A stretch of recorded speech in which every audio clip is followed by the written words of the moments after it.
Knowledge ഫാക്ടറുടെ പുതിയൊരു വീഡിയോയിലേക്ക് എല്ലാവർക്കും സ്വാഗതം. അപ്പൊ നമ്മൾ ഇന്ന് ഈ വീഡിയോയില് നമ്മുടെ ഭാരതീയ ന്യായ സംഹിത അല്ലാന്നുണ്ടെങ്കിൽ BNS-ന്റെ 5ാമത്തെ ക്ലാസ് ആണ് ഡിസ്കസ് ചെയ്യാനായിട്ട് പോകുന്നത്. അപ്പൊ കഴിഞ്ഞ 4 ക്ലാസ്സുകളിലായിട്ട് നമ്മൾ ജനറൽ എക്സെപ്ഷൻസ് തീർത്തിട്ടുണ്ടായിരുന്നു, അല്ലെങ്കിൽ പൊതുവായ ഒഴിവാക്കലുകൾ കഴിഞ്ഞു. അതിന്റെ ഒരു മോഡൽ എക്സാം നമ്മൾ ഈയിടയ്ക്ക് നടത്തിയിട്ടുണ്ടായിരുന്നു. അപ്പോൾ ഒരുപാട് പേര് അതിനകത്ത് വളരെ ആക്റ്റീവായിട്ട് തന്നെ പാർട്ടിസിപ്പേറ്റ് ചെയ്തിട്ടുണ്ട്. അപ്പോൾ ഇതുപോലെ തന്നെ നിങ്ങൾ എന്ത് ചെയ്യുക, നിങ്ങളുടെ അഭിപ്രായങ്ങൾ നിങ്ങൾ കഴിഞ്ഞ വീഡിയോസിനെ പോലെ തന്നെ തീർച്ചയായിട്ടും അറിയിക്കുക. അതുപോലെ തന്നെ നിങ്ങളുടെ സപ്പോർട്ട്, നിങ്ങളുടെ എൻകറേജ്മെന്റ് തന്നെയാണ് വീണ്ടും വീഡിയോസ് ചെയ്യാനായിട്ട് പ്രേരിപ്പിക്കുന്നത്. അപ്പോൾ ഈ വീഡിയോസിലും തീർച്ചയായിട്ടും നിങ്ങളുടെ അഭിപ്രായങ്ങൾ ഞാൻ പ്രതീക്ഷിക്കുന്നുണ്ട്. അപ്പൊ എന്തായാലും നമുക്ക് നമ്മുടെ ഇന്നത്തെ ക്ലാസ്സിലേക്ക് കടക്കാം. ഇന്ന് നമ്മൾ പഠിക്കാനായിട്ട് പോകുന്നത് സ്ത്രീകൾക്കും കുട്ടികൾക്കും എതിരായിട്ടുള്ള കുറ്റകൃത്യങ്ങൾ എന്ന് പറഞ്ഞിട്ട് BNS-ൽ പറയുന്ന കുറച്ച് സെക്ഷൻസ് ഉണ്ട്. അപ്പൊ നമ്മുടെ സിലബസ് നോക്കുകയാണെന്നുണ്ടെങ്കിൽ നമുക്കത് മനസ്സിലാവും. കാര്യം നമ്മൾ സിലബസിനകത്ത് ഇനി നമുക്ക് പഠിക്കാനുള്ളത് ഈ പറയുന്ന 63 മുതൽ 68, ഈ 66 വരെയുള്ള സെക്ഷൻസ്, അതുപോലെ തന്നെ 67, 68 അങ്ങനെ തുടങ്ങിയിട്ട് ഈ പറയുന്ന offences against women and child ഏകദേശം എത്ര വരെ ഉണ്ട്? 93 വരെ ഉണ്ട്. എന്ന് പറയുമ്പോൾ 63 തുടങ്ങി 93 വരെ വരുന്ന ഏകദേശം 30ഓളം സെക്ഷൻസ് നമുക്ക് എന്ത് ചെയ്യാനുണ്ട്? ഈ പറയുന്ന സ്ത്രീകൾക്കെതിരായിട്ടുള്ള കുറ്റകൃത്യങ്ങൾക്ക് അത് നമുക്ക് പഠിക്കാനുണ്ട്. അപ്പൊ ഇത് വളരെ സിമ്പിൾ ആയിട്ട് നമുക്ക് എന്ത് ചെയ്യാം, പഠിക്കാം. ഞാൻ കൃത്യമായിട്ട് നിങ്ങൾക്ക് അത് പറഞ്ഞു തരികയും ചെയ്യും. അപ്പൊ എന്തായാലും നമുക്ക് ഇന്നത്തെ ക്ലാസ്സിന്റെ ആദ്യത്തെ സെക്ഷനിലേക്ക് തന്നെ കിടക്കാം. ഇന്ന് നമ്മൾ ആദ്യം പഠിക്കാനായിട്ട് പോകുന്നത് എന്താണ് സെക്ഷൻ 63 എന്നുള്ള കാര്യമാണ്. ഓക്കെ, അപ്പോ സ്ത്രീകൾക്കെതിരായിട്ടുള്ള കുറ്റകൃത്യമായതുകൊണ്ട് തന്നെ നമ്മൾ പൊതുവെ കേൾക്കുന്ന സ്ത്രീകൾക്കെതിരായിട്ടുള്ള ഏറ്റവും ഹീനമായ കുറ്റകൃത്യം എന്ത് തന്നെയാണ്? ബലാത്സംഗം അല്ലെങ്കിൽ റേപ്പാണ്, അല്ലെ? അപ്പോ നമ്മുടെ ഭാരതീയ ന്യായ സംഹിതയിൽ അല്ലെങ്കിൽ BNS-ല് റേപ്പിനെ കുറിച്ച് പ്രതിപാദിക്കുന്ന അല്ലാന്നുണ്ടെങ്കിൽ ബലാത്സംഗത്തെ കുറിച്ച് പ്രതിപാദിക്കുന്ന സെക്ഷൻ ഏതാണ് എന്ന് ചോദിച്ചാൽ അത് സെക്ഷൻ 63 ആണ് എന്നുള്ള കാര്യം മനസ്സിലാക്കിയേക്കുക. ഓക്കെ, അപ്പൊ BNS-ല് റേപ്പ് അല്ലെങ്കിൽ ബലാത്സംഗത്തെ കുറിച്ച് പ്രതിപാദിക്കുന്ന BNS-ലെ വകുപ്പ് ചോദിച്ചാൽ അത് ഏത് വകുപ്പാണ്? BNS-ലെ സെക്ഷൻ 63 ആണ് എന്നുള്ള കാര്യം മനസ്സിലാക്കുക. ഇനി നമുക്ക് നോക്കാനുള്ളത് എന്താണ് റേപ്പ് അല്ലെങ്കിൽ എന്താണ് ഈ പറയുന്ന ബലാത്സംഗം എന്ന് പറഞ്ഞാൽ എന്താണ് എന്നുള്ള കേസാണ്. അപ്പൊ നമുക്ക് അറിയാന്നുള്ള കാര്യം തന്നെയാണ്. അപ്പൊ അത് ഡീറ്റെയിൽ ആയിട്ട് നമുക്ക് ഇങ്ങനെ പറയേണ്ട കാര്യവുമില്ല. എന്നാലും ഞാനൊന്ന് മനസ്സിലാവുന്നതിന് വേണ്ടി പറയുകയാണ്. ബലാത്സംഗം എന്ന് പറഞ്ഞാൽ എന്താണ്? ഒരു സ്ത്രീയുടെ ഇഷ്ടത്തിന് വിരുദ്ധമായിട്ട് അവളുടെ സമ്മതമില്ലാതെ എന്ത് ചെയ്യുന്നു? അവളെ ടോർച്ചർ ചെയ്യുകയോ അല്ലെങ്കിൽ അവളെ ഫോളോ ചെയ്യുകയോ അല്ലാന്നുണ്ടെങ്കിൽ എന്താണ് ഏതെങ്കിലും രീതിയിൽ അവളെ ശരീരത്തിനെ സ്പർശിക്കാൻ ശ്രമിക്കുകയോ അല്ലാന്നുണ്ടെങ്കിൽ ബോഡിയിൽ എന്തെങ്കിലും ഡാമേജ് വരുത്താനായിട്ട് ശ്രമിക്കുകയോ ഒക്കെ ചെയ്താൽ അതെന്ത് തന്നെയാണ്? അത് ഈ പറയുന്ന റേപ്പ് അല്ലെങ്കിൽ ബലാത്സംഗം എന്ന് പറയുന്ന ഈ ഒരു സെക്ഷനകത്താണ് വരുന്നത്. ഓക്കെ, അത് കുറച്ച് ഡീറ്റെയിൽ ആയിട്ട് തന്നെ നമുക്ക് ഈ പറയുന്ന സെക്ഷൻ 63 പറയുന്നുണ്ട്. അപ്പൊ 63 പറയുന്നത് റേപ്പ് എന്ന് പറഞ്ഞാൽ എന്താണ്? അവളുടെ ഇഷ്ടത്തിന് വിരുദ്ധമായി എന്ന് പറഞ്ഞാൽ ഒരു സ്ത്രീക്ക് താല്പര്യത്തിനെതിരായിട്ട്, അല്ലെ, അവളുടെ സമ്മതമില്ലാതെ എന്ത് ചെയ്താൽ അവളെയോ അവൾക്ക് താല്പര്യമുള്ള മറ്റേതെങ്കിലും വ്യക്തിയെയോ മരണത്തിലോ ഉപദ്രവത്തിലോ ആക്കുമെന്ന് പറഞ്ഞ് അവളെ സമ്മതം നേടിയിരിക്കുമ്പോൾ എന്ന് പറഞ്ഞാല് ഇപ്പോ ഒരു എക്സാമ്പിൾ പറഞ്ഞാല് ഇതിപ്പോ ഒരു ലേഡിയാണെന്ന് നോക്കിയത്. ഇപ്പൊ A എന്ന് പറയുന്നത് ഒരു സ്ത്രീയാണ്. അപ്പൊ Aക്ക് ഒരു അനിയത്തി ഉണ്ട്, അതാണ് B എന്ന് പറയുന്നത്. അപ്പൊ ഇവിടെ ഒരു അത്യാവശ്യം ഒരു സൈസ് ഉള്ള, ദാറ്റ് മീൻസ് എന്താണ്, അത്യാവശ്യം സ്ട്രോങ് ആയിട്ടുള്ള ഒരാൾ വന്നിട്ട് പറയാണ്, Aയിലെടുത്ത് പറയാണ്, നീ ഇപ്പൊ എന്റെ ഇഷ്ടത്തിനനുസരിച്ച് നീ നിന്നില്ല എന്നുണ്ടെങ്കിൽ നിന്റെ അനിയത്തിയെ ഞാൻ എന്ത് ചെയ്യും? കൊല്ലും എന്ന് പറയാൻ. അപ്പൊ എന്ത് ചെയ്യാണ്? അപ്പൊ A വേറെ വഴിയില്ല, അല്ലെ? അപ്പൊ B എന്ന് പറയുന്ന കൊച്ചനിയത്തിയെ രക്ഷിക്കണം. അപ്പൊ അതിന് വേണ്ടിയിട്ട് ആ ഒരു സമ്മതം കൊടുത്താൽ അത് ഈ പറയുന്ന A എന്ന് പറയുന്ന പെൺകുട്ടിയുടെ സ്വമനസാലുള്ള സമ്മതമാണോ? അല്ല. അവിടെ എന്തിനു വേണ്ടിയിട്ടാണ്? ഒരു ഭീഷണി, അല്ലേ? ഒരു ഭീഷണി. കാരണം എന്താണ് പറയുന്നത്? അവിടെ ആ വ്യക്തിയെയോ അല്ലെങ്കിൽ ആ വ്യക്തിക്ക് താല്പര്യമുള്ള മറ്റേതെങ്കിലും ഒരു വ്യക്തിയെ എന്ത് ചെയ്യുന്നു? മരണഭീതിയിലോ ഉപദ്രവിക്കുമോ എന്ന് പറയുന്ന ഒരു ഭീഷണി അവിടെ മുഴക്കിക്കൊണ്ട് ഒരു സമ്മതം നേടിയാൽ അതും എന്ത് തന്നെയാണ്? റേപ്പ് തന്നെയാണ്. അങ്ങനെ സമ്മതം നേടിക്കൊണ്ട് ആ സ്ത്രീയെ ഉപദ്രവിച്ചാലും എന്ത് തന്നെയാണ്? റേപ്പ് തന്നെയാണ്. അതുപോലെ തന്നെ ഉഭയസമ്മതപ്രകാരം ഭാവിയിൽ വിവാഹം കഴിക്കും എന്ന വാഗ്ദാനം നൽകിയിട്ടുള്ള പ്രവൃത്തി, അതാണ് നമ്മുടെ ഇപ്പോ ഒരുപാട് വാർത്തകളിൽ കാണുന്നത്, അല്ലെ? വിവാഹ വാഗ്ദാനം നൽകി പീഡിപ്പിച്ചു, വിവാഹ വാഗ്ദാനം നൽകി ബലാത്സംഗം ചെയ്തു എന്നൊക്കെ പറഞ്ഞാല് അതൊക്കെ എന്ത് തന്നെയാണ്? ഈ പറയുന്ന സെക്ഷൻ 63 വരുന്നത്. കാര്യം ഇതിനകത്ത് പറയുന്നുണ്ട്, എന്ത് ചെയ്യുന്നു? ഒരു സ്ത്രീയെ പറഞ്ഞ് കൺവിൻസ് ചെയ്യാണ്, അല്ലെ? നിന്നെ ഞാൻ കല്യാണം കഴിച്ചോളാം, നിന്നെ ഞാൻ ഭാവിയിൽ കല്യാണം കഴിക്കാമെന്ന് പറഞ്ഞിട്ട് അവളെ എന്ത് ചെയ്യുന്നു? പീഡിപ്പിക്കുന്നു, റേപ്പ് ചെയ്യുന്നു. അങ്ങനെ ചെയ്താലും അത് എന്ത് തന്നെയാണ്? അത് ഈ പറയുന്ന ഉഭയസമ്മതപ്രകാരം ഭാവിയിൽ വിവാഹം കഴിക്കുമെന്ന വാഗ്ദാനം നൽകിയിട്ടുള്ള പ്രവൃത്തിയാണെങ്കിലും അതിന് എന്ത് തന്നെയാണ് പറയുന്നത്? റേപ്പ് തന്നെയാണ്. പക്ഷെ ഇതൊരു കോൺട്രവേഴ്സ്യൽ ആയിട്ടുള്ള ഒരു സ്റ്റേറ്റ്മെന്റ് ആണ് കേട്ടോ. പല ഹൈക്കോടതിയും പല സ്റ്റേറ്റുകളിലെ ഹൈക്കോടതിയും ഇതിന് എതിരായിട്ട് പല സ്റ്റേറ്റ്മെന്റ്സ് കൊണ്ടുവരുന്നുണ്ട്, പല കേസുകൾ വരുന്നുണ്ട്. അപ്പൊ അതൊന്നും നോക്കണ്ട, നമുക്ക് തൽക്കാലം അതിന്റെ ആവശ്യമൊന്നുമില്ല. ഇതിൽ പറയുന്ന കാര്യം നമ്മൾ പഠിച്ചാൽ മതി. ഇപ്പോ ഉഭയസമ്മതപ്രകാരം ഭാവിയിൽ വിവാഹം കഴിക്കുമെന്ന് പറയുന്ന ഒരു വാഗ്ദാനത്തോടു കൂടിയുള്ള ഒരു പ്രവൃത്തിയായാലും അതെന്ത് തന്നെയാണ്? റേപ്പ് തന്നെയാണ്. അതുപോലെ തന്നെ മനസ്സിനെ അസ്വസ്ഥമാക്കുകയോ അല്ലെങ്കിൽ ലഹരിയോ കാരണം, അല്ലെങ്കിൽ അയാൾ നേരിട്ടോ മറ്റേതെങ്കിലും വിധത്തിലോ മയക്കമോ അനാരോഗ്യമോ ആയ ഏതെങ്കിലും ഒരു വസ്തു നൽകിയതിനാൽ അവൾ സമ്മതം നൽകുന്നതിന്റെ സ്വഭാവവും അനന്തരഫലവും മനസ്സിലാക്കാൻ കഴിയാത്തപ്പോൾ, ദാറ്റ് മീൻസ് എന്താണ്? ഇവിടെ ഞാൻ ഈ പറയുന്ന പോലെ എന്ന് പറയുന്ന ഒരു പെൺകുട്ടി, ഈ പെൺകുട്ടിക്ക് എന്ത് കൊടുക്കുന്നു? ഡ്രഗ്സ് കൊടുക്കുന്നു, മയക്കുമരുന്ന് കൊടുക്കുന്നു. ഡ്രഗ്സ് കൊടുത്ത് മയക്കി കിടത്തിക്കൊണ്ട് എന്ത് ചെയ്യാണ്? സമ്മതം നേടിക്കൊണ്ട് ഈ പറയുന്ന പെൺകുട്ടിയെ ഉപദ്രവിക്കുകയാണെങ്കിലും അത് എന്ത് തന്നെയാണ്? അതും റേപ്പ് തന്നെയാണ്, അല്ലെ? അതും ബലാത്സംഗം തന്നെയാണ്, റേപ്പ് തന്നെയാണ്. അതുപോലെ തന്നെ ഇതിനകത്ത് പറയുന്ന മറ്റൊരു കാര്യമുണ്ട്. അവളുടെ സമ്മതത്തോടെയോ അല്ലാന്നുണ്ടെങ്കിൽ അവൾക്ക് 18 വയസ്സിന് താഴെയോ ആയിരിക്കുമ്പോൾ, എന്താണ്? അവൾക്ക് 18 വയസ്സിന് താഴെ, ഇപ്പൊ ഏതെങ്കിലും ഒരു പെൺകുട്ടിയെ 18 വയസ്സിന് താഴെയുള്ള ഒരു പെൺകുട്ടിയാണെന്നുണ്ടെങ്കിൽ അവളെ ഈ പറയുന്ന രീതിയിൽ എന്തെങ്കിലും ഉപദ്രവിച്ചാൽ അത് എന്തായിട്ട് മാറും? റേപ്പായിട്ട് മാറും. കാരണം അത് മൈനറാണ്. അപ്പൊ നമ്മൾ പറഞ്ഞൊരു കാര്യമാണ്, ആ കുട്ടി എന്താണ് അവിടെ? മൈനറാണ്. അപ്പൊ മൈനറായ ഒരു പെൺകുട്ടി, ദാറ്റ് മീൻസ് 18 വയസ്സിന് താഴെ പ്രായമുള്ള ഒരു പെൺകുട്ടിയെ ഈ രീതിയിൽ എന്തെങ്കിലും ഉപദ്രവിച്ചാൽ അത് എന്ത് തന്നെയാണ്? റേപ്പ് തന്നെയാണ്. അതുപോലെ തന്നെ അവൾക്ക് സമ്മതം അറിയിക്കാൻ കഴിയാത്തപ്പോൾ, ദാറ്റ് മീൻസ് എന്താണ്? അവൾ ഈ പറയുന്ന സമ്മതം അറിയിക്കാൻ പറ്റാത്തൊരവസ്ഥയിലാണ് എന്നുണ്ടെങ്കിൽ ആ ഒരു അവസ്ഥയിൽ ഈ പറയുന്ന പെൺകുട്ടിയെ ഉപദ്രവിച്ചാൽ, ശാരീരികമായി ഉപദ്രവിച്ചാലും അതെന്ത് തന്നെയാണ്? അത് റേപ്പ് തന്നെയാണ്. അതുപോലെ തന്നെ ഒരു മെഡിക്കൽ നടപടിക്രമമോ ഇടപെടലോ ബലാത്സംഗമായി കണക്കാക്കുന്നില്ല. ഇതൊരു സ്റ്റേറ്റ്മെന്റ് ആയിട്ട് ചോദിക്കാൻ ചാൻസ് ഉള്ള ഒരു ക്വസ്റ്റ്യൻ, ഒരു പോയിന്റ് ആണ്. അപ്പോ ഏതെങ്കിലും ഒരു മെഡിക്കൽ നടപടിക്രമം എന്ന് പറഞ്ഞാൽ എന്താണ്? ഒരു ഡോക്ടർ പരിശോധിക്കുന്ന വേളയിൽ ഈ പറയുന്ന രീതിയിൽ പെൺകുട്ടികളുടെ ശരീരത്തിൽ അനാവശ്യമായിട്ട് തൊട്ടാൽ അതെന്ത് തന്നെയാണ്? റേപ്പും കാര്യങ്ങളൊക്കെ ആയിട്ട് മാറും. പക്ഷേ ഈ പറയുന്ന ചികിത്സയുടെ ഭാഗമായിട്ടുള്ള നടപടിക്രമമോ അല്ലെങ്കിൽ ഇടപെടലോ എന്തായിട്ട് കണക്കാക്കാൻ കഴിയത്തില്ല? ബലാത്സംഗത്തിന്റെ ഭാഗമായിട്ടൊന്നും കണക്കാക്കാനായി കഴിയില്ല എന്ന് പറയുന്നത്. അപ്പൊ ഈ സ്റ്റേറ്റ്മെന്റ് ഒന്ന് കാണാതെ പഠിച്ചു വെച്ചേക്കുക. എന്താണ് പറയുന്നത്? ഒരു മെഡിക്കൽ നടപടിക്രമമോ ഇടപെടലോ എന്തായി കണക്കാക്കാൻ കഴിയില്ല? ബലാത്സംഗമായിട്ട് കണക്കാക്കാൻ കഴിയില്ല എന്ന് തന്നെയാണ് നമ്മുടെ ഈ പറയുന്ന BNSന്റെ ഏത് വകുപ്പിൽ പറയുന്നത്? സെക്ഷൻ 63 പറയുന്നത്. അപ്പോൾ ഇത്രയും ഡീറ്റെയിൽ ആയിട്ട് പറഞ്ഞു തന്നത് ആ ഒരു കാര്യം മനസ്സിലാവുന്നതിന് വേണ്ടിയിട്ടാണ്. ഇതൊക്കെ നമുക്ക് അറിയാവുന്ന കാര്യങ്ങൾ തന്നെയാണ്. അപ്പൊ എന്നിരുന്നാലും ഒരിക്കൽ കൂടി പറയുന്നു, BNSലെ സെക്ഷൻ 63 പ്രതിപാദിക്കുന്ന എന്താണ് ബലാത്സംഗം അല്ലെങ്കിൽ എന്താണ് റേപ്പ് എന്നുള്ള കേസാണ് നമ്മൾ സെക്ഷൻ BNSന്റെ 63 പ്രതിപാദിക്കുന്നത്. ഓക്കെ അല്ലേ? ക്ലിയർ ആണ് എന്ന് പ്രതീക്ഷിക്കുന്നു. അതുപോലെ തന്നെ ഇതിനകത്ത് ഒരു സ്റ്റേറ്റ്മെന്റ് കൂടി പറയുന്നുണ്ട്. 18 വയസ്സിന് താഴെ അല്ലാത്ത ഭാര്യയുമായിട്ടുള്ള പുരുഷന്റെ ലൈംഗിക ബന്ധമോ ലൈംഗിക പ്രവൃത്തിയോ ബലാത്സംഗമല്ല. എന്താണ് കാര്യം? എന്താണ് വയസ്സിന് താഴെ അല്ലാത്ത? 18 വയസ്സിന് താഴെ അല്ലാത്ത എന്നാണ് പറയുന്നത്. അപ്പോ ഭാര്യയുമായിട്ടുള്ള ഈ പറയുന്ന പുരുഷന്റെ ഈ പറയുന്ന ലൈംഗികമായിട്ടുള്ള ബന്ധമോ അല്ലെങ്കിൽ ലൈംഗിക പ്രവൃത്തികളോ ബലാത്സംഗമായിട്ട് കണക്കാക്കാൻ കഴിയില്ല. കാര്യം എന്താണ്? ലീഗലി അത് വൈഫാണ്, അത് ബലാത്സംഗമായിട്ട് കണക്കാക്കാൻ കഴിയില്ല എന്നാണ് പറയുന്നത്. ഓക്കെ, അപ്പൊ ഇത്രയും കാര്യങ്ങളാണ് സെക്ഷൻ 63 നമുക്ക് പറയേണ്ടത്. അപ്പൊ 63 പ്രതിപാദിക്കുന്നത് റേപ്പിനെ കുറിച്ചാണ്. ഓക്കെ, ഇനി നമുക്ക് നോക്കാനുള്ളത് സെക്ഷൻ 64 എന്ന് പറഞ്ഞാൽ എന്താണ്? അപ്പൊ എന്താണ് സെക്ഷൻ 64 എന്ന് നോക്കാം. അതിനു മുന്നേ നമ്മുടെ ഫോഴ്സ് ബാച്ച് ഇപ്പൊ ഒരുപാട് പേര് ഏകദേശം നമ്മുടെ കേരളത്തിൽ തന്നെ ഏകദേശം ഏറ്റവും കൂടുതൽ ആൾക്കാർ ജോയിൻ ചെയ്തിട്ടുള്ള ഫോഴ്സ് ബാച്ച് ഇപ്പൊ നമ്മുടെ തന്നെയാണ്. അപ്പൊ നിങ്ങൾക്കറിയാം, നമ്മൾ 4 വർഷം കൊണ്ട് ഏകദേശം 4 വർഷം കൊണ്ട് നമ്മൾ തുടങ്ങിയ ഈ ഒരു വിശ്വാസമാണ് ഈ പറയുന്ന ഫോഴ്സ് ബാച്ചിലേക്കുള്ള നിങ്ങളുടെ അഡ്മിഷൻ എന്ന് പറയുന്നത്. അപ്പോൾ നിലവിലും ഈ പറയുന്ന ഫോഴ്സിന്റെ 2025 അഡ്മിഷൻസ് സ്റ്റാർട്ട് ചെയ്തിട്ടുണ്ട്. അപ്പോൾ പോലീസിന്റെ, അതുപോലെ തന്നെ എക്സൈസ്, ഫയർഫോഴ്സ്, ബീറ്റ് ഫോറസ്റ്റ് ഓഫീസറിന്റെ ക്ലാസ്സുകൾ, അതിന്റെയൊക്കെ നോട്ട്സ്, അതുപോലെ തന്നെ അതിന്റെ മോഡൽ എക്സാംസും മോക്ക് ടെസ്റ്റുകളും ഒക്കെ കിട്ടുന്ന ഒരു ബാച്ചാണ്. അതുപോലെ തന്നെ നിങ്ങൾക്ക് ലൈവ് എക്സാംസും എക്സാം അടുപ്പിച്ചുള്ള ലൈവ് എക്സാംസും അതുപോലെ തന്നെ ലൈവ് ക്ലാസ്സുകളും ഒക്കെ ഇതിനകത്ത് ഉണ്ടാവും. അപ്പൊ ഈ പറയുന്ന ബാച്ചിലേക്ക് ജോയിൻ ചെയ്യുന്നതിന് വേണ്ടിയിട്ട് 999 രൂപയാണ് കമ്പൈൻഡ് ബാച്ചിന്റെ ഫീ എന്ന് പറയുന്നത്. പേയ്മെന്റ് ചെയ്യാനുള്ള നമ്പർ താഴെ കൊടുക്കുന്നുണ്ട്. ആ നമ്പറിലേക്ക് കോൾ ചെയ്തത് കോൾ എനേബിൾഡ് നമ്പർ അല്ല, അത് വാട്സ്ആപ്പ് നമ്പറാണ്. ആ നമ്പറിൽ പേയ്മെന്റ് ചെയ്തിട്ട് അതേ നമ്പറിൽ സ്ക്രീൻഷോട്ട് അയച്ചാൽ മതിയാവും. അഥവാ നിങ്ങൾക്ക് ഇനിയിപ്പോൾ CPO മാത്രം മതി, പോലീസ് മാത്രം മതി എന്നുണ്ടെങ്കിൽ അതിനുള്ള ഫെസിലിറ്റി നമുക്ക് അവൈലബിൾ. അപ്പൊ എന്തായാലും ജോയിൻ ചെയ്യാൻ താല്പര്യമുള്ളവർ എത്രയും വേഗം തന്നെ ജോയിൻ ചെയ്യുക. താഴെ സ്ക്രോൾ ചെയ്യുന്ന നമ്പറിൽ വാട്സ്ആപ്പിൽ മെസ്സേജ് അയക്കുകയോ പേയ്മെന്റ് ചെയ്തിട്ട് സ്ക്രീൻഷോട്ട് അയക്കുകയോ ചെയ്യുക. ഓക്കെ, അപ്പൊ നമുക്ക് നമ്മുടെ നെക്സ്റ്റ് സെക്ഷനിലേക്ക് കിടക്കാം. ഇനി നമുക്ക് നോക്കാനുള്ളത് സെക്ഷൻ 64 എന്ന് പറഞ്ഞാൽ എന്താണ് സെക്ഷൻ 64? ഓക്കെ, അപ്പൊ അതിൽ പറയുന്നത് നമ്മൾ പറഞ്ഞു 63 എന്ന് പറഞ്ഞാൽ എന്താണ്? റേപ്പാണ്, അല്ലെ? റേപ്പാണ്. അപ്പൊ സ്വാഭാവികമായിട്ടും 64 എന്ന് പറഞ്ഞാൽ എന്തായിരിക്കും? റേപ്പിനുള്ള ശിക്ഷയാണെന്ന് പറയുന്നത് 64 പറയുന്നത് റേപ്പിന്റെ ശിക്ഷ അല്ലെങ്കിൽ ബലാത്സംഗത്തിനുള്ള ശിക്ഷയാണ് സെക്ഷൻ 64 പ്രതിപാദിക്കുന്നത്. അപ്പൊ എന്താണ് ഈ പറയുന്ന ബലാത്സംഗത്തിനുള്ള ശിക്ഷ എന്നുള്ള കാര്യം നിങ്ങൾ ആദ്യമേ ഒന്ന് മനസ്സിലാക്കി വെച്ചേക്കേണ്ടതുണ്ട്. അത് ഞാൻ ഇവിടെ റെഡിൽ മാർക്ക് ചെയ്തിട്ടുണ്ടെന്ന് ശ്രദ്ധിച്ചേ. 10 വർഷത്തിൽ കുറയാത്തതും ജീവപര്യന്തം വരെ ആകുന്നതുമായിട്ടുള്ള കഠിന തടവും പിഴയുമാണ്. അപ്പൊ എന്താണ് 10 വർഷത്തിൽ കുറയാത്തതെന്നാണ്. അപ്പൊ എങ്ങനെ 10 വർഷത്തിൽ കുറയാത്തതും, ദാറ്റ് മീൻസ് എന്താണ്? 10 വർഷത്തിന് മുകളിലോട്ട് പോകാൻ ചാൻസ് ഉള്ളതും, അതുപോലെ തന്നെ ജീവപര്യന്തം.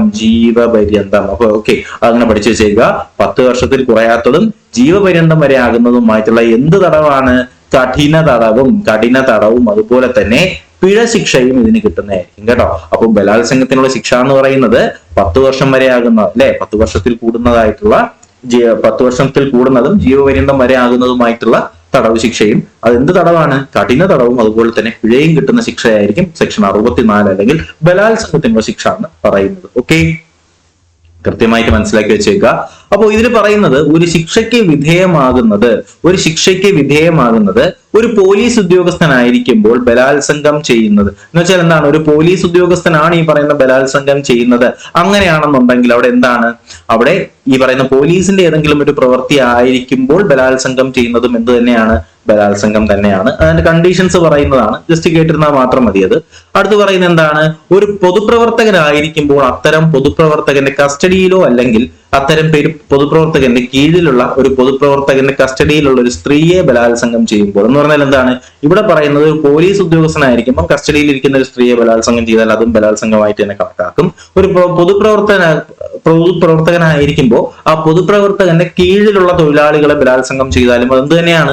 അത് ബലാത്സംഗം തന്നെയാണ്. നമുക്കത് ഊഹിക്കാൻ കഴിയുന്ന ഒരു കാര്യം തന്നെയാണ്. അതുപോലെ തന്നെ കേന്ദ്ര സംസ്ഥാന സർക്കാർ ഒരു പ്രദേശത്ത് വിന്യസിച്ചിരിക്കുന്ന സായുധ സേനയിലെ അംഗം എന്ന് വെച്ചാൽ ആർമിയിലെ ഏതെങ്കിലും അംഗങ്ങൾ ബലാത്സംഗം ചെയ്യുന്നതും, അതുപോലെ തന്നെ ജയിലുകളിലോ റിമാൻഡ് ഹോമിലോ ഉള്ള ഏതെങ്കിലും തടവുകാരെ ബലാത്സംഗം ചെയ്യുന്നതും, അതുപോലെ തന്നെ ഒരു ആശുപത്രിയുടെ മാനേജ്മെന്റിലോ ജീവനക്കാരിലോ ആയിരിക്കുമ്പോൾ ഒരു ആശുപത്രിയിലെ ഒരു സ്ത്രീയെ ബലാത്സംഗം ചെയ്യുന്നതും, അതുപോലെ തന്നെ ഒരു ബന്ധു, രക്ഷകർത്താവ്, അധ്യാപകൻ അല്ലെങ്കിൽ സ്ത്രീയോട് വിശ്വാസമോ അധികാരമോ ഉള്ള ഒരു വ്യക്തി അത്തരം സ്ത്രീയെ ബലാത്സംഗം ചെയ്യുന്നതും, വർഗീയമോ വിഭാഗീയതയോ ആയിട്ടുള്ള ആക്രമണത്തിനിടെ ബലാത്സംഗം ചെയ്യുന്നതും, ഗർഭിണിയാണെന്ന് അറിഞ്ഞുകൊണ്ട് ഒരു സ്ത്രീയെ ബലാത്സംഗം ചെയ്യുന്നതും, സമ്മതം നൽകാൻ കഴിയാത്ത ഒരു സ്ത്രീയെ ബലാത്സംഗം ചെയ്യുന്നതും, അങ്ങനെ ഒരുപാട് കണ്ടീഷൻസ് പറയുന്നുണ്ട്. ഓക്കെ, അതുപോലെ തന്നെ ഒരേ സ്ത്രീയെ ആവർത്തിച്ച് ബലാത്സംഗം ചെയ്താലും അതൊക്കെ എന്ത് തന്നെയാണ്?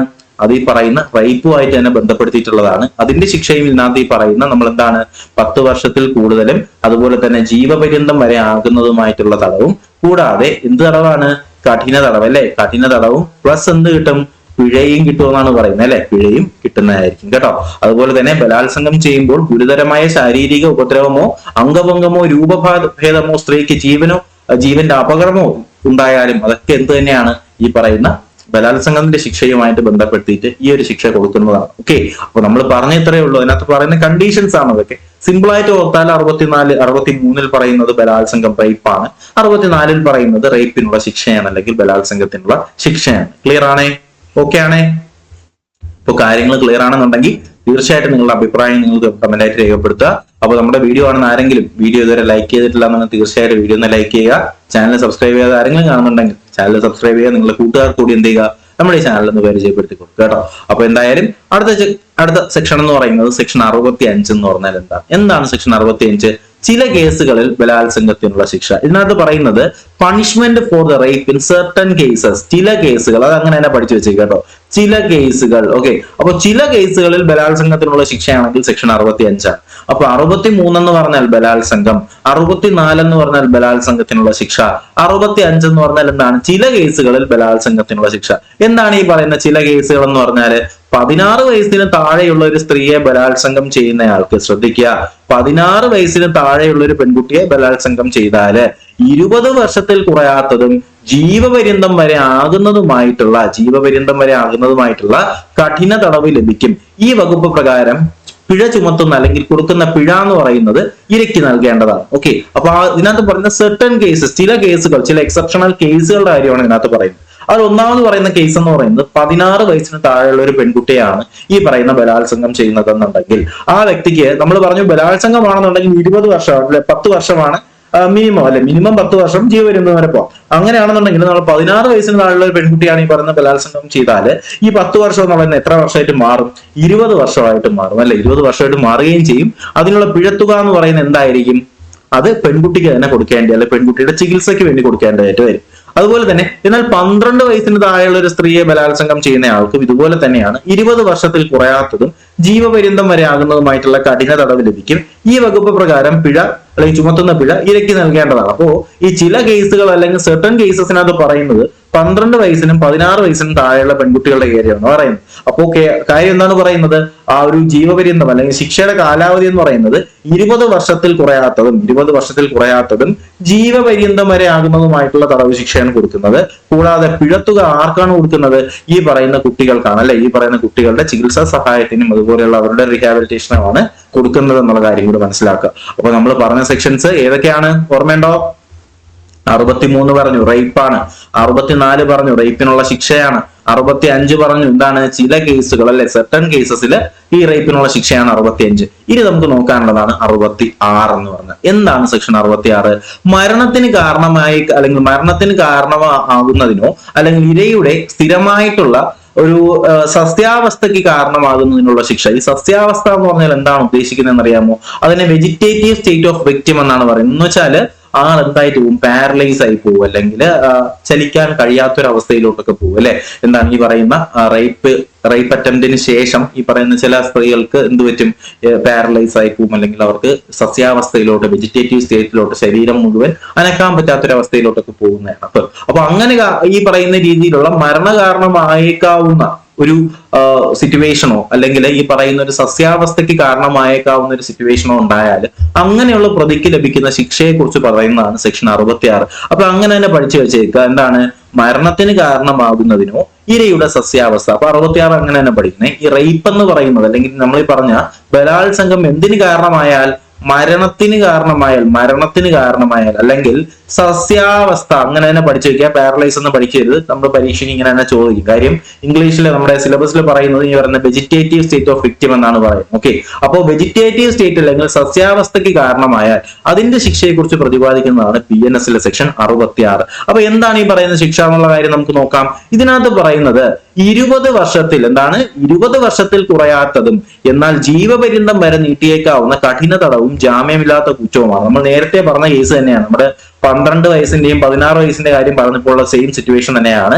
20 വർഷത്തിൽ കുറയാത്തതും ജീവപര്യന്തം വരെ ആകുന്നതുമായിട്ടുള്ള തടവ് ശിക്ഷയും അല്ലെ, കഠിന തടവാണ്, കഠിന തടവ് ലഭിക്കുന്നതാണ്. ഇത് ജാമ്യം കിട്ടാത്ത കുറ്റമാണ്. ഇതിനകത്ത് പറയുന്നത് എന്താണ്, ശാരീരികമായി അല്ലെങ്കിൽ ഉണർന്നിരിക്കുകയും അബോധത്തിന്റെ ലക്ഷണം അല്ലെങ്കിൽ ഈ പറയുന്ന ഒരു അവബോധത്തിന്റെ ലക്ഷണം ഒന്നുമില്ലാതെ, ദാറ്റ് മീൻസ് എന്താണ്, ശരീരം ഈ പറയുന്ന കണ്ണൊക്കെ തുറന്നിരിക്കും പക്ഷെ അനങ്ങാൻ പറ്റത്തില്ല. അങ്ങനെ ഒരു വളരെ മോശം സിറ്റുവേഷനിൽ ഈ പറയുന്ന റേപ്പിന് ശേഷം ഈ ഒരു സിറ്റുവേഷനിലോട്ടൊക്കെ പോയാൽ ഈ പറയുന്ന രീതിയിലുള്ള സെക്ഷൻ 66 ആണ് അവിടെ ചാർജ് ചെയ്യുന്നത്. ഓക്കെ, 66 അനുസരിച്ച് 20 വർഷത്തിൽ കുറയാത്തതും ജീവപര്യന്തം വരെ ആകുന്നതുമായിട്ടുള്ള തടവ് ശിക്ഷയാണ്, കഠിനമായ തടവാണ്, ജാമ്യമില്ലാത്ത കുറ്റകൃത്യമാണ്. അപ്പൊ 66 ഓക്കെ ആണേ. അപ്പൊ ഞാൻ ഒന്നും കൂടി പറയുന്നത്, ഞാൻ വീണ്ടും റിപ്പീറ്റ് ചെയ്യുന്നത് നിങ്ങൾക്ക് അത്രയും നന്നായിട്ട് മനസ്സിലാവുന്നതിന് വേണ്ടിയിട്ടാണ്. ഓക്കെ, നിങ്ങൾക്ക് ഉപകാരപ്പെടുന്നുണ്ട് തന്നെ പ്രതീക്ഷിക്കുന്നു. അപ്പൊ തീർച്ചയായും നിങ്ങളുടെ അഭിപ്രായങ്ങൾ ഞാൻ പ്രതീക്ഷിക്കുന്നു. അപ്പൊ 63 പറഞ്ഞു റേപ്പാണ്, 64 പറഞ്ഞു റേപ്പിനുള്ള ശിക്ഷയാണ്, 65 പറഞ്ഞു ചില കേസുകളിൽ സെർട്ടൺ കേസസ് അല്ലെ. ഏതൊക്കെ കേസാണ്? 12ഉം 16ഉം വയസ്സിന് താഴെ പ്രായമുള്ള കുട്ടികളുടെ കേസ്. പിന്നെ പറഞ്ഞ 66 എന്ന് പറഞ്ഞാൽ എന്താണ്, റേപ്പ് മരണാവസ്ഥയിലേക്ക് നീളുകയോ അല്ലാന്നുണ്ടെങ്കിൽ ആ ഒരു വിക്ടിമിന്റെ ഒരു സസ്യാവസ്ഥയിലേക്ക് പോവുകയോ ചെയ്താൽ അതിന്റെ ശിക്ഷയെ കുറിച്ച് പറയുന്നതാണ് 66. ഓക്കെ ആണേ, ക്ലിയർ ആണേ. ഇനി നമുക്ക് നോക്കാനുള്ളത് 67 എന്ന് പറഞ്ഞാൽ എന്താണ്. ഇതിനകത്ത് പറയുന്നത് വേർപിരിയൽ സമയത്ത് ഭർത്താവ് ഭാര്യയുമായിട്ട് ലൈംഗിക ബന്ധത്തിൽ ഏർപ്പെടുന്നത്. അപ്പൊ വേർപിരിയാണ്. അപ്പൊ വേർപിരിഞ്ഞു കഴിഞ്ഞാൽ ഈ പറയുന്ന എന്താണ്, ഭാര്യ ഭർത്തൃ ബന്ധങ്ങൾക്കൊന്നും പിന്നെ അവിടെ പ്രസക്തി ഇല്ല അല്ലെ. വേർപിരിയുന്നത് വരെ, ദാറ്റ് മീൻസ് ഈ പറയുന്ന ഒരു മാരേജ്, ഒരു ഹസ്ബൻഡ് വൈഫ് റിലേഷൻ ആണെന്നുണ്ടെങ്കിൽ അവിടെ ഈ പറയുന്ന ലൈംഗിക ബന്ധത്തിനുള്ള അധികാരമുണ്ട്. ഓക്കെ ആണത്. അഥവാ ഈ പറയുന്ന വേർപിരിഞ്ഞു കഴിഞ്ഞാൽ അവിടെ എന്ത് ഇല്ല, ഈ പറയുന്ന സെക്ഷൽ ഇന്റർകോഴ്സ് അല്ലെങ്കിൽ ഈ ലൈംഗിക ബന്ധം എന്ന് പറയുന്ന ഒരു കാര്യത്തിൽ അവിടെ പ്രസക്തി ഇല്ല. സോ വേർപിരിയൽ സമയത്ത് ഭാര്യ ഭർത്താവുമായിട്ടുള്ള ഈ പറയുന്ന ലൈംഗിക ബന്ധത്തിൽ ഏർപ്പെട്ടാൽ ഓക്കെ, അത് എന്താണ് ഈ പറയുന്ന സെക്ഷൻ 67 പറയുന്നത്. അപ്പൊ അതിന്റെ ശിക്ഷ എന്ന് പറയുന്നത് എന്താണെന്ന് അറിയാമോ? 2 വർഷത്തിൽ കുറയാത്തതും 7 വർഷം വരെ ആക്കുന്നതുമായിട്ടുള്ള ശിക്ഷ കൂടാതെ പിഴയ്ക്കും ബാധ്യത ഉണ്ടെന്നാണ് പറയുന്നത്. അപ്പോ 67 എന്താണ് പറയുന്നത്? അത് ഈ പറയുന്ന വൈഫ് ഡ്യൂറിങ് സെപ്പറേഷൻ അല്ലെ. അപ്പോ ഈ പറയുന്ന ഹസ്ബൻഡ് വൈഫിനെ സെപ്പറേഷൻ സമയത്ത് ഈ പറയുന്ന എന്താണ്, വേർപിരിയൽ സമയത്ത് ഈ പറയുന്ന ലൈംഗിക ബന്ധത്തിൽ ഏർപ്പെട്ടാൽ അതെന്താണ്, സെക്ഷൻ 67 എന്നുള്ള കാര്യം മനസ്സിലാക്കുക. ഓക്കെ ആണേ, ക്ലിയർ ആണേ. ശിക്ഷ കൂടി പഠിച്ചു വെച്ചോണം. ശിക്ഷ വളരെ ഇമ്പോർട്ടന്റ് ആണ്. 2 വർഷത്തിൽ കുറയാത്തതും 7 വർഷം വരെ ആകുന്നതുമായിട്ടുള്ള ശിക്ഷ കൂടാതെ പിഴയ്ക്കും എന്തുണ്ട്, ബാധ്യതയുണ്ട്. അപ്പൊ 63 പറഞ്ഞു എന്താണ്, 63 റേപ്പാണ്. 64 എന്താണ്, റേപ്പിനുള്ള ശിക്ഷയാണ്. 65 സർട്ടൺ കേസസ്, ചില കേസുകൾ, 66 vegetative state of A victim അല്ലെങ്കിൽ മരണകാരണമായേക്കാവുന്ന ആ ഒരു സമയത്ത് ശിക്ഷ, 67 വേർപിരിയൽ സമയത്ത് ഭാര്യ ഭർത്താവുമായിട്ട് ലൈംഗിക ബന്ധത്തിൽ ഏർപ്പെട്ടാൽ 2 വർഷത്തിൽ കുറയാത്തതും 7 വർഷം വരെ ആകുന്നതുമായിട്ടുള്ള ശിക്ഷയ്ക്ക് അർഹമാണ്. ഓക്കെ അല്ലേ? 67ാമത്തെ സെക്ഷനും ഓക്കെ ആണ്, ഒരു ഡൗട്ടും ഇല്ല, ക്ലിയർ ആണ് എന്ന് ഞാൻ പ്രതീക്ഷിച്ചുകൊണ്ട് നമ്മൾ ഇന്നത്തെ നമ്മുടെ അടുത്ത സെക്ഷനിലേക്ക് കടക്കുന്നു. 69. ഓക്കെ, അപ്പൊ എന്താണ് ഈ പറയുന്ന 69 നോക്കിയാലോ? ഇതിൽ പറയുന്നത് വഞ്ചനാപരമായിട്ടുള്ള മാർഗങ്ങളാൽ ഉപയോഗിച്ചുകൊണ്ടുള്ള ലൈംഗിക ബന്ധം. ഇതൊക്കെ പറയുന്നത് നമ്മുടെ സിലബസിനകത്തുള്ള കാര്യങ്ങൾ തന്നെയാണ് പറയുന്നത്. നമ്മൾ 63 മുതൽ 66 പറഞ്ഞു, 67 പറഞ്ഞു, അതുപോലെ തന്നെ 68 വിട്ടുപോയോ? 68 വിട്ടുപോയെന്ന് തോന്നുന്നു കേട്ടോ. അത് ഞാൻ ഇടയ്ക്ക് പറഞ്ഞു തരാം കേട്ടോ. 68 എന്ന് പറഞ്ഞാൽ ഇതിനകത്ത് പറയുന്നത് sexual intercourse by a person in authority എന്നാണ്. എന്ന് പറഞ്ഞാല് ഏതെങ്കിലും ഒരു പദവിയിൽ ഇരിക്കുന്ന വ്യക്തി. അതൊന്ന് ശ്രദ്ധിച്ചോണേ, അത് നമ്മൾ PDF-നകത്ത് ഉൾപ്പെടുത്തിയിട്ടില്ല, അത് ഇപ്പോഴാണ് ശ്രദ്ധിച്ചത്. 67 കഴിഞ്ഞ് 69 പറഞ്ഞത് കേട്ടോ. 69, അതെ 69, 68 ലാസ്റ്റ് പറയുന്നുണ്ട്. അപ്പൊ എന്തായാലും ഒന്നും കൂടി പറയുകയാണ്. 68 പറയുന്ന കാര്യം എന്താണ് പറയുന്നത്? അതിനകത്തെ പേഴ്സൺ ഇൻ അതോറിറ്റി എന്നാണ് പറയുന്നത്, അല്ലെങ്കിൽ അധികാരമുള്ള ഒരു വ്യക്തിയുടെ ലൈംഗിക ബന്ധം. ഓക്കെ, അപ്പോൾ ഇതിൽ PDF നമ്മുടെ ഈ പറയുന്ന സെക്ഷനിൽ ലാസ്റ്റ് പറഞ്ഞിട്ടുള്ള കാര്യമാണ്, ജസ്റ്റ് ഒന്ന് ശ്രദ്ധിക്കുക അത്. അപ്പൊ 68 പറയുന്നത് അധികാരമുള്ള ഒരു വ്യക്തിയുടെ ലൈംഗിക ബന്ധം അല്ലെങ്കിൽ sexual intercourse by a person in authority. അപ്പൊ നമ്മൾ പറഞ്ഞത് 63 പറഞ്ഞു, റേപ്പ് പറഞ്ഞു, 64 അതിന്റെ ശിക്ഷ പറഞ്ഞു, 65 സർട്ടൺ കേസസ് പറഞ്ഞു, 66 വെജിറ്റേറ്റീവ് സ്റ്റേറ്റ് പറഞ്ഞു, 67 എന്ന് പറഞ്ഞു. 67 നമ്മൾ എന്താണ് പറഞ്ഞത്? വെജിറ്റേറ്റീവ് സ്റ്റേറ്റ് കഴിഞ്ഞതിന് ശേഷം, അല്ലെങ്കിൽ ഒരു വെജിറ്റേറ്റീവ് സ്റ്റേറ്റ് എന്ന് പറഞ്ഞാൽ എന്താണ്? ഒരു സ്ഥിരാവസ്ഥയാണ് അല്ലെ, ഒരു സ്ഥിരാവസ്ഥയിലേക്ക് പോവുകയാണ്. പിന്നെ 67 എന്ന് പറഞ്ഞാൽ എന്താണ്? ഭാര്യ അല്ലെങ്കിൽ ഭർത്താവ് ഭാര്യയുമായിട്ടുള്ള ഈ പറയുന്ന വേർപിരിയൽ സമയത്തുള്ള ലൈംഗിക ബന്ധമാണെങ്കിൽ അത് 67 ആണ്. ക്ലിയർ അല്ലേ? നിങ്ങൾക്ക് ഓർത്തെടുക്കാൻ പറ്റുന്നുണ്ടല്ലോ. ഇനി നമുക്കുള്ളത് 68 ആണ്. 68 നമ്മൾ എന്താണ് പറയുന്നത്? അധികാരമുള്ള ഒരു വ്യക്തിയുടെ ലൈംഗിക ബന്ധം. എന്താണ്? അധികാരമുള്ള ഒരു വ്യക്തിയുടെ ലൈംഗിക ബന്ധം. അപ്പൊ സെക്ഷൻ 68 പ്രതിപാദിക്കുന്നത് അധികാരമുള്ള ഒരു വ്യക്തിയുടെ ലൈംഗിക ബന്ധത്തെ കുറിച്ചാണ്. Sexual intercourse by a person in authority. ഇതിൽ ആരാണ് ഈ പറയുന്ന അധികാരമുള്ള വ്യക്തി എന്ന് പറഞ്ഞാൽ ആരാണെന്ന് അറിയാമോ? അധികാര സ്ഥാനത്ത് അല്ലെങ്കിൽ വിശ്വസ്തമായിട്ടുള്ള ഒരു ബന്ധത്തിൽ ഒരു ഇരിക്കുന്ന ഒരു വ്യക്തി. അല്ലാന്നുണ്ടെങ്കിൽ അദ്ദേഹം ഒരു പൊതുപ്രവർത്തകനായിരിക്കാം, അല്ലാന്നുണ്ടെങ്കിൽ ഒരു ജയിലിലെ റിമാൻഡ് ഹോമിലെ സൂപ്രണ്ട് അല്ലെങ്കിൽ മാനേജർ ആയിരിക്കാം, അല്ലാന്നുണ്ടെങ്കിൽ ഒരു ആശുപത്രിയിലെ മാനേജറോ അല്ലെങ്കിൽ ആശുപത്രിയിലെ സ്റ്റാഫോ ആയിട്ടുള്ള ഒരു വ്യക്തി, അധികാര സ്ഥാനത്തുള്ള ഒരു വ്യക്തിയാണ്. അപ്പൊ ഇങ്ങനെ ഒരു സ്ത്രീയെ ലൈംഗിക ബന്ധത്തിൽ ഏർപ്പെടാൻ പ്രേരിപ്പിക്കുകയോ വശീകരിക്കുകയോ ചെയ്യുന്നത് ബലാത്സംഗ കുറ്റത്തിന് തുല്യമല്ലാത്ത അത്തരം ലൈംഗിക ബന്ധത്തിന് 5 വർഷത്തിൽ കുറയാത്തതും, ശ്രദ്ധിക്കുക, 5 വർഷത്തിൽ കുറയാത്തതും 10 വർഷം വരെ ആകുന്നതുമായിട്ടുള്ള തടവ് ശിക്ഷ ലഭിക്കുന്നതാണ്. ഇത് ജാമ്യമില്ലാത്ത കുറ്റമാണ്. ഈ പറയുന്നത് സെക്ഷൻ 68 ആണ് അല്ലെ, പേഴ്സൺ ഇൻ അതോറിറ്റി. അപ്പൊ അതിൽ പറഞ്ഞ ആരാണ്? ഏതൊരു പൊസിഷനിലായാലും ഏതൊരു സ്ഥാപനത്തിലായാലും ഒരു അധികാര സ്ഥാനത്തിരിക്കുന്ന ഒരു വ്യക്തി എന്ത് ചെയ്യുന്നു? തന്റെ കീഴിലുള്ള ഉദ്യോഗസ്ഥരെ എന്ത് ചെയ്യാണ്? ഈ പറയുന്ന വശീകരിക്കുകയോ അല്ലെങ്കിൽ ലൈംഗിക ബന്ധത്തിന് ഏർപ്പെടാൻ പ്രേരിപ്പിക്കുകയോ ചെയ്താൽ അത് ഈ പറയുന്ന എത്ര വർഷത്തിനാണ്? 5 വർഷം മുതൽ 10 വർഷം വരെ ആകുന്നതുമായിട്ടുള്ള തടവ് ശിക്ഷയ്ക്കും പിഴ ശിക്ഷയ്ക്കും അല്ലെ, പിഴ ശിക്ഷയും കിട്ടുന്നതാണ്. അപ്പോൾ ഇതെന്താണ്? ജാമ്യമില്ലാത്ത നോൺ ബെയിലബിൾ ആയിട്ടുള്ള ഒരു ഒഫൻസ് ആണ്. അപ്പൊ 68 ഓക്കെയാണേ. പേഴ്സൺ ഇൻ അതോറിറ്റി അല്ലെ, അധികാരമുള്ള ഒരു വ്യക്തിയുടെ ലൈംഗിക ബന്ധം. അപ്പൊ നമ്മൾ ഇത്രയും പറഞ്ഞ സെക്ഷൻസ് നിങ്ങൾക്ക് ക്ലിയർ അല്ലേ? ക്ലിയർ ആണ് എന്ന് തന്നെ പ്രതീക്ഷിക്കുന്നു. അപ്പൊ ഇനി നമുക്ക് നോക്കാനുള്ള നെക്സ്റ്റ് എന്ന് പറയുന്നത് 69 ആണ്. സിമ്പിൾ അല്ലേ? ഞാൻ ഒന്നും കൂടി റിവൈസ് ചെയ്യാണ്. ഓരോ സെക്ഷൻ കഴിയുമ്പോഴും വീണ്ടും നമ്മൾ ഒന്നേന്ന് ഇങ്ങനെ പോവുകയാണ് അല്ലെ. അപ്പൊ എന്തിനാണ്? ആ ഒരു മെമ്മറി നിങ്ങൾക്ക് കിട്ടുന്നതിന് വേണ്ടിയിട്ടാണ്. 63 റേപ്പാണ്, 64 ശിക്ഷയാണ്, 65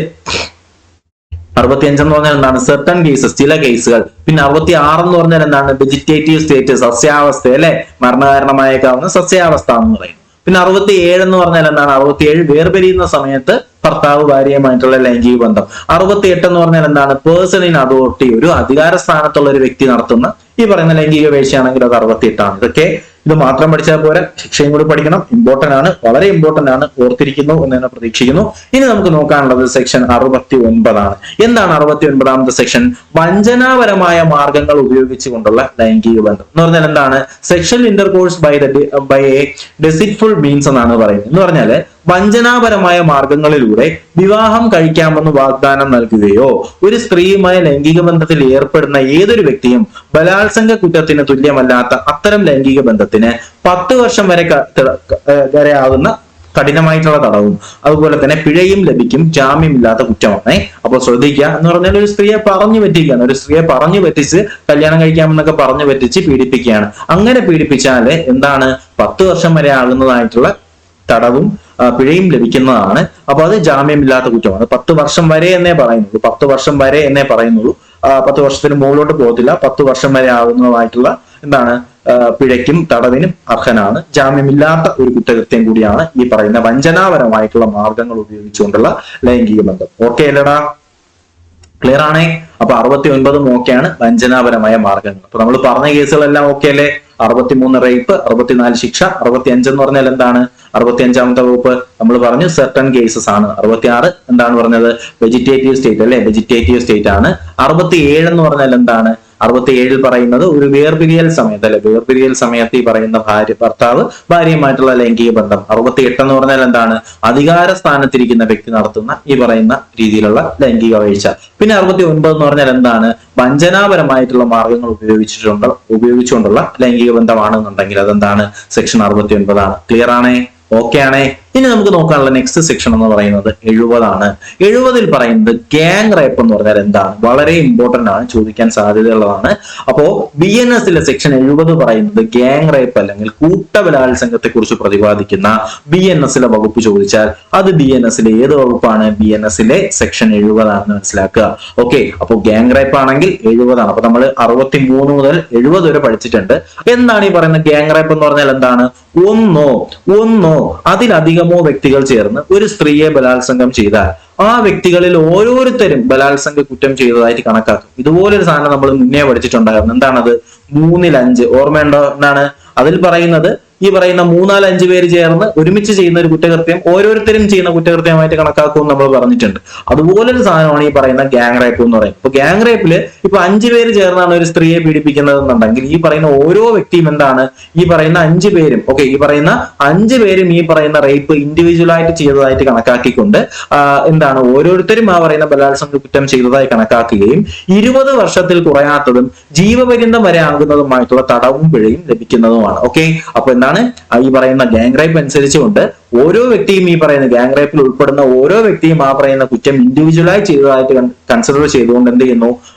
അതിന്റെ ശിക്ഷ എന്ന് പറയുന്നത് 20 വർഷത്തിൽ കുറയാത്തതും ജീവപര്യന്തം വരെ ആകുന്നതുമായിട്ടുള്ള തടവും പിഴയാണ് കിട്ടുന്നത്. അതാണ് സെക്ഷൻ 70-ലെ കൂട്ടബലാത്സംഗം അല്ലെങ്കിൽ ഗ്യാങ് റേപ്പ് എന്ന് പറഞ്ഞാൽ. ഓക്കെ അല്ലേ? അല്ലെ?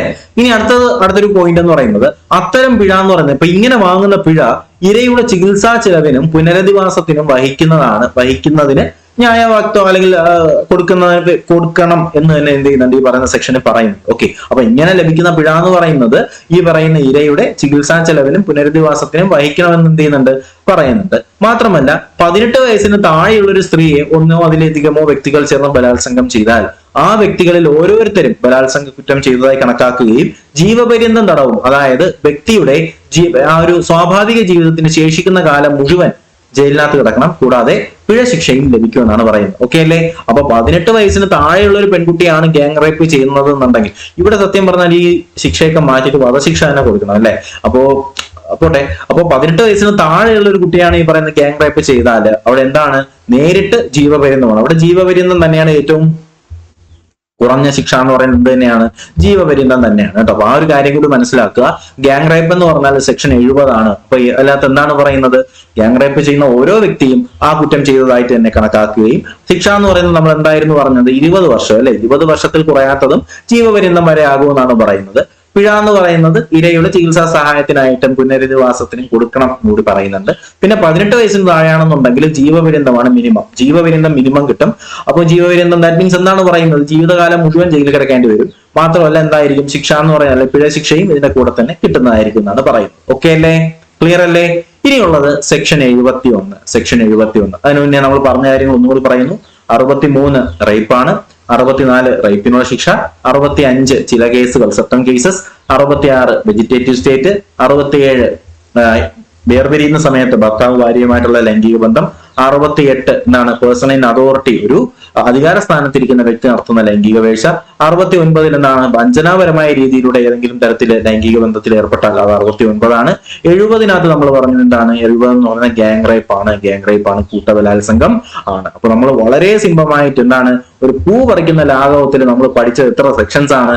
ഇപ്പൊ തന്നെ 8 സെക്ഷൻസ് നമ്മൾ പഠിച്ചിട്ടുണ്ട് അല്ലെ? 8 സെക്ഷൻസ് നമ്മൾ സിമ്പിൾ ആയിട്ട് പഠിച്ചു. ഇനി നമ്മൾ പഠിക്കാൻ പോകുന്ന നെക്സ്റ്റ് 2 സെക്ഷൻസ് നമ്മൾ രണ്ട് മൂന്ന് സെക്ഷൻസും കൂടെ നമുക്ക് ഇന്ന് പഠിക്കാം. അതിനുശേഷം നമുക്ക് നിർത്താം. ഓക്കെ, അപ്പൊ നമ്മൾ ഇന്ന് പഠിക്കാൻ പോകുന്ന അടുത്ത സെക്ഷൻ എന്ന് പറയുന്നത് സെക്ഷൻ 71 എന്ന് പറഞ്ഞാൽ എന്താണ്? 71 പറയുന്നത് റിപ്പീറ്റഡ് ഒഫൻസസ് അല്ലെങ്കിൽ ആവർത്തിക്കുന്നവർക്കുള്ള ശിക്ഷ എന്നാണ് പറയുന്നത്. എന്താണ് ആവർത്തിക്കുന്നവർക്കുള്ള ശിക്ഷ? അതിൽ പറയുന്നത് സെക്ഷൻ 64, 65, 66, 70 പ്രകാരം ശിക്ഷാർഹമായ ഒരു കുറ്റത്തിന് ശിക്ഷിക്കപ്പെടുകയും പിന്നീട് പ്രസ്തുത വകുപ്പിൽ ഏതെല്ലാം പ്രകാരം ശിക്ഷിക്കപ്പെടാവുന്ന കുറ്റം ആവർത്തിക്കുകയും ചെയ്താൽ ജീവപര്യന്തം തടവ് വരെ കിട്ടും. അത് ജാമ്യമില്ലാത്ത കുറ്റമാണ്. ദാറ്റ് മീൻസ് നമ്മൾ ഈ പറഞ്ഞ സെക്ഷൻ 64, 65, 66 അതുപോലെ തന്നെ 70 എന്ന് പറഞ്ഞാൽ എന്തൊക്കെയാണ്? ഈ പറയുന്ന 64 എന്ന് പറഞ്ഞാൽ നമുക്കറിയാം ഈ പറഞ്ഞ റേപ്പിനുള്ള ശിക്ഷ. 65 എന്ന് പറഞ്ഞാൽ എന്താണ്? മറ്റു അല്ലെ ബാക്കിയുള്ള സർട്ടൺ കേസസ് ആണ്. പിന്നെ 66 എന്ന് പറഞ്ഞാൽ എന്താണ്? ഓർമ്മയുണ്ടല്ലോ, 66 നമുക്കറിയാം വെജിറ്റേറ്റീവ് സ്റ്റേറ്റ് ആണ്. 70 എന്ന് പറഞ്ഞാൽ അറിയാം നമുക്ക് ഗ്യാങ് റേപ്പ് ആണ് അല്ലെ. അപ്പൊ ഈ പറയുന്ന കേസുകളിൽ ഒരിക്കൽ ശിക്ഷിച്ചിട്ട് വീണ്ടും പുറത്തിറങ്ങി വീണ്ടും ഇതേ പരിപാടി ചെയ്താൽ അവരെന്ത് ചെയ്യും? ജീവപര്യന്തം തടവിന് ലഭിക്കുന്നതായിരിക്കും. ദാറ്റ് മീൻസ് അവരുടെ ജീവിതകാലം മുഴുവൻ അവരെവിടെ കിടക്കേണ്ടി വരും? ജയിലിൽ കിടക്കേണ്ടി വരും എന്നാണ് പറയുന്നത് കേട്ടോ. അപ്പോ ഈ ശിക്ഷയൊക്കെ മാറ്റേണ്ട സമയമായല്ലേ? പുതിയ ശിക്ഷകൾ, പുതിയ BNS ഒക്കെ വന്നു എന്ന് പറയുമ്പോൾ സത്യം പറഞ്ഞാൽ ഈ നമ്മുടെ ഈ പറയുന്ന നിയമത്തിനോട് ആൾക്കാർക്ക് കുറച്ച് പേടിയുള്ള തരത്തിലുള്ള നിയമങ്ങൾ എന്ത് ചെയ്യണം?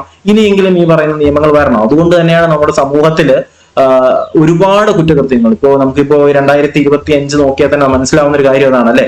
ഒരുപാട് നമുക്കൊന്നും കേട്ടുകേൾവി പോലും ഇല്ലാത്ത ഒരുപാട് തരത്തിലുള്ള കുറ്റകൃത്യങ്ങൾ ഇങ്ങനെ പെരുകി വരെയാണ്. എന്താണ്? നിയമവ്യവസ്ഥയുള്ള ഒരു ഉച്ചഭാവം തന്നെ ആയിരിക്കാം അത്. അതൊക്കെ മാറി വരട്ടെ. ശിക്ഷകൾ എന്ത് ചെയ്യട്ടെ? കുറച്ചും കൂടെ ടൈറ്റ് ആവണം അല്ലെ. അപ്പൊ എന്തായാലും സെക്ഷൻ 71 പറയുന്നത് മറ്റൊന്നുമല്ല, റിപ്പീറ്റഡ് ഒഫൻസസ് ആണ്, അല്ലെങ്കിൽ ശിക്ഷ ആവർത്തിച്ചാലുള്ള ശിക്ഷയാണ് അല്ലെ. ഒരു കുറ്റകൃത്യം ആവർത്തിച്ചാലുള്ള ശിക്ഷ. എന്താണ് ആവർത്തിച്ചാല്? അവർക്ക് ജീവപര്യന്തം തടവ് കിട്ടുന്നതായിരിക്കും എന്നാണ് സെക്ഷൻ 71 പറയുന്നത്. അപ്പൊ ഇനി 71 മറക്കോ? ക്ലിയർ അല്ലേ? റിപ്പീറ്റഡ് ഒഫൻസസ് അല്ലെങ്കിൽ ആവർത്തിക്കുന്നതിനുള്ള ശിക്ഷ എന്നുള്ള കാര്യം പഠിച്ചു വെച്ചിരുന്നത്. ഓക്കെ, അപ്പൊ തൽക്കാലം നമുക്ക് ഈ പറയുന്ന 71 വരെ മതി നമുക്ക്. കാരണം ഇപ്പൊ തന്നെ നമ്മൾ എത്ര സെക്ഷൻസ് ആയി? 9 സെക്ഷൻസ് അടുപ്പിച്ചായിട്ടുണ്ട്. തൽക്കാലം നമുക്ക് ഇന്നത്തേക്ക് ഇത്രയും കാര്യങ്ങളും മതി. ഓക്കെ, ബാക്കി നമുക്ക് എന്ത് ചെയ്യാം? നെക്സ്റ്റ് ക്ലാസ്സിൽ നമുക്ക് ഡിസ്കസ് ചെയ്യാം. അപ്പോ നമ്മൾ ഈ പറഞ്ഞ 9 സെക്ഷൻസും നിങ്ങൾക്ക് ക്ലിയർ ആണ് എന്ന് പ്രതീക്ഷിക്കുന്നു. ഒരിക്കൽ കൂടി ഞാൻ പറയുകയാണ്, 63 എന്ന് പറഞ്ഞാൽ എന്താണ്? 63 നമ്മൾ ഡിസ്കസ് ചെയ്ത എന്ത് കാര്യമാണ്? 63 പറഞ്ഞ എന്താണ് റേപ്പ് അല്ലെ? റേപ്പ് എന്താണ്? 64 റേപ്പിനുള്ള ശിക്ഷ. 65 എന്ന് പറഞ്ഞാൽ സർട്ടൺ കേസസ്, ചില കേസുകളിൽ റേപ്പിനുള്ള ശിക്ഷ. 66 എന്ന് പറഞ്ഞാൽ വെജിറ്റേറ്റീവ് സ്റ്റേറ്റ് ആണ്. 67 എന്താണ്? വേർപിരിയൽ സമയത്ത് ഭർത്താവ് ഭാര്യയെ ലൈംഗികമായിട്ട് ഉപയോഗിച്ചാൽ അത് 67 ആണ്. 68 എന്ന് പറഞ്ഞാൽ എന്താണ്? 68 അധികാര സ്ഥാനത്തിരിക്കുന്ന വ്യക്തി ഈ പറയുന്ന ലൈംഗിക വാഴ്ച നടത്തിയാൽ. 69 എന്ന് പറഞ്ഞാൽ എന്താണ്? പറഞ്ഞു പറ്റിയാൽ എന്തെങ്കിലും വഞ്ചനാപരമായ രീതിയിലൂടെ ഈ പറയുന്ന റേപ്പ് നടത്തിയാൽ 69 ആണ്. 70 എന്ന് പറഞ്ഞാൽ എന്താണ്? ഗ്യാങ് റേപ്പ് ആണ്, അല്ലെങ്കിൽ കൂട്ടബലാത്സംഗം. 71 എന്ന് പറഞ്ഞാൽ എന്താണ്? ആവർത്തിക്കുന്നതിനുള്ള ശിക്ഷ അല്ലെങ്കിൽ റിപ്പീറ്റഡ് ഒഫൻസ്. ഓക്കെ അല്ലേ? നമ്മൾ വളരെ സിമ്പിൾ ആയിട്ടാണ് 9 സെക്ഷൻസ് നിങ്ങൾക്ക് പഠിപ്പിച്ചു തന്നത്. അപ്പോൾ നിങ്ങൾക്ക് ഈ പറയുന്ന ക്ലാസ് ഉപകാരപ്പെട്ടെങ്കിൽ തീർച്ചയായിട്ടും നിങ്ങളുടെ അഭിപ്രായങ്ങൾ നിങ്ങൾ കമന്റുകളായിട്ട് രേഖപ്പെടുത്താതെ പോകരുത്. അപ്പോൾ നിങ്ങളുടെ അഭിപ്രായങ്ങൾ പ്രതീക്ഷിച്ചുകൊണ്ട് നിങ്ങളുടെ അഭിപ്രായങ്ങളും നിങ്ങളുടെ റെസ്പോൺസും അനുസരിച്ച് തന്നെയായിരിക്കും നിങ്ങളുടെ അടുത്ത ക്ലാസ് വരിക. അപ്പൊ എന്തായാലും നിങ്ങൾക്ക് ക്ലാസ് ഇഷ്ടമായിട്ടുണ്ട് എന്നുണ്ടെങ്കിൽ വീഡിയോ ഒന്ന് ലൈക്ക് ചെയ്യുക. നിങ്ങളുടെ അഭിപ്രായങ്ങൾ കമന്റുകളായിട്ട് രേഖപ്പെടുത്തുക. നിങ്ങളുടെ CPO, WCPO, IRB, sub inspector ഒക്കെ പഠിക്കുന്ന കൂട്ടുകാരിലേക്ക് എന്ത് ചെയ്യുക? നമ്മുടെ വീഡിയോയും ചാനലും ഒന്ന് ഷെയർ ചെയ്ത് എത്തിച്ചു കൊടുക്കുക. അപ്പോൾ ചാനൽ സബ്സ്ക്രൈബ് ചെയ്യാത്ത ആരെങ്കിലും ഉണ്ടെങ്കിൽ ചാനൽ സബ്സ്ക്രൈബ് ചെയ്യുക. ബെൽ ബട്ടൺ എനേബിൾ ചെയ്താലേ വീഡിയോസ് അപ്ഡേറ്റുകളായിട്ട് നിങ്ങൾക്ക് ഉടനെ തന്നെ കിട്ടത്തുള്ളൂ. അപ്പോൾ പുതിയൊരു വീഡിയോയും ക്ലാസ്സും ഒക്കെ ആയിട്ട് നമുക്ക് ഉടനെ തന്നെ കാണാം. അതുവരേക്ക് എല്ലാവർക്കും bye bye bye. Take care.